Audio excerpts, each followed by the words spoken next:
ఎత్తుకొని సినారే మా బిడ్డ అని చెప్పుకునేటువంటి మహనీయుడు, జ్ఞానపీఠ అవార్డు గ్రహీత, చాలా అరుదైనటువంటి personality doctor C Narayana Reddy garu పరమపదించిన సందర్భంలో నా యొక్క బాధను, దుఃఖాన్ని తెలియజేస్తూ 85వ సంవత్సరంలో వారు పరమపదించారు. వారు పరమపదించినటువంటి దుఃఖం ఉన్నప్పటికీ great personality, he lived his life. చాలా గొప్ప కీర్తి శిఖరాలను అధిరోహించినటువంటి విశిష్టమైనటువంటి సాహితీవేత్త. కవులు, రచయితలు చాలామంది ఉంటారు, కానీ సినారే సభ అంటే, సినారే మాట అంటే ఒక గ్లామర్. కవులకు గ్లామర్ ఉంటుందని నిరూపించిన వ్యక్తి సినారే. ఉపన్యాసం వినాలని ఉత్సాహంతో వందలాదిగా ఆయన గ్లామర్తో, ఆయన ఆకర్షణతో తరలివచ్చి సభలలో పాల్గొనేవాళ్ళు. తెలుగునాట మొత్తం, ఆయన పుట్టింది తెలంగాణ గడ్డ అయినప్పటికీ మొత్తం తెలుగు ప్రజలు చాలా గర్వంగా చెప్పుకునేటటువంటి పర్సనాలిటీ.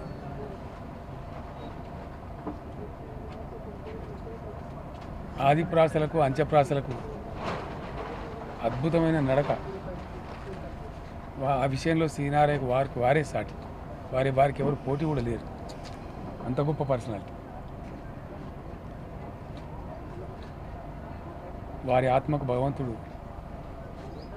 పూర్ణ శాంతి చేకూర్చాలని నిండు మనసుతో నేను భగవంతుని ప్రార్థిస్తా ఉన్నాను. వారి కుటుంబ సభ్యులు ఈ దుఃఖాన్ని తట్టుకునేటటువంటి ధైర్యాన్ని, ఆత్మస్థైర్యాన్ని భగవంతుడు వారికి కలిగించాలని కూడా కోరుకుంటూ వారికి కూడా ప్రగాఢమైనటువంటి సానుభూతిని తెలియజేస్తూ ఉన్నాను. నారాయణ రెడ్డి గారు ఇంత గొప్ప తెలంగాణ సాహితీ మకుటంలో కలికి తురాయి. వారిని ఎంత కీర్తించుకున్నా, ఎంత పొగుడుకున్నా, ఎంత స్మరించుకున్నా తక్కువే. సాహిత్య రంగానికి వారు అందించినటువంటి విశేష సేవలు చాలా చాలా ఉన్నాయి. నాకు ఉదయాన్నే చాలామంది మిత్రులు ఫోన్ చేశారు. ఈ మధ్యన నేను వరంగల్ వెళ్ళినప్పుడు సినారే రాసినటువంటి మందార మకరందాల పుస్తకంలోని పద్యాలు బమ్మెరపోతన సమాధి వద్ద కోడ్ చేయడం జరిగింది. అది సినారే గారు విన్నారని చెప్పి నాకు ఇప్పుడే కుటుంబ సభ్యులు కూడా చెప్పినారు.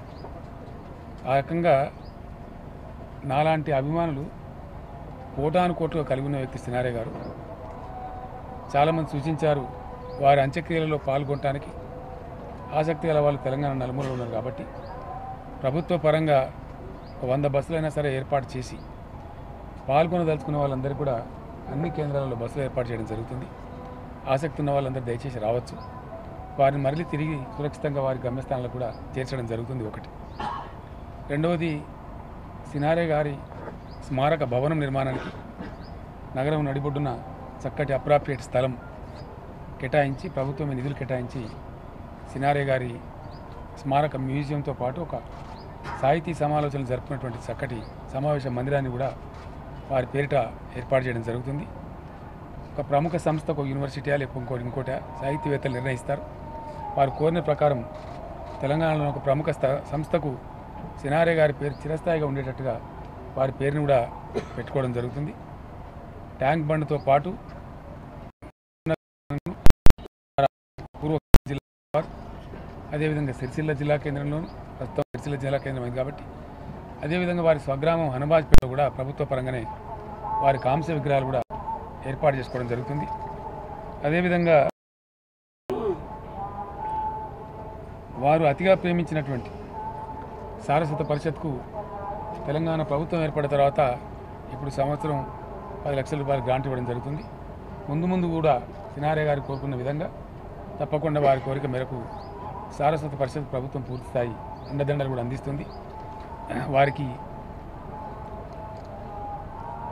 ప్రభుత్వ పరంగా, తెలంగాణ సమాజం పరంగా ప్రభుత్వం ఎంత ఘనంగా నివాళి అర్పించగలుగుతుందో అంత ఘనంగా అర్పించడానికి అన్ని చర్యలు కూడా తీసుకోబడతాయి.